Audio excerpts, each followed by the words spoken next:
Wow, একটা তাজা ঝিনুক। ওয়াও, ও দেখুন দেখুন কিভাবে বের হচ্ছে। ও মাই গড, ও মাই গড, কামড় দেবে নাকি? ভয় লাগে তো। ওমা, দেখুন আবার কি সুন্দর করে সে বের হয়। হ্যাঁ, দেখছেন? আল্লাহ তাআলা সৃষ্টির সকল কিছুর মধ্যে একটা রহস্য দিয়ে দিয়েছেন। দেখছেন কিভাবে বের হয়? Wow, wow.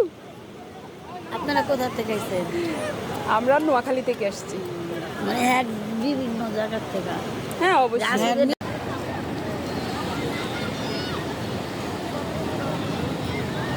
ও মাই গড, দেখুন ঢাকা থেকে এক আপু এসেছে, আর আপু কি সুন্দর করে শামুক ঝিনুকগুলোকে নিয়ে একটু দেখছে, নাড়াচাড়া করছে। এগুলো কি করে দেখুন, কারণ ও তো জীবিত, এই ঝিনুকটা জীবিত।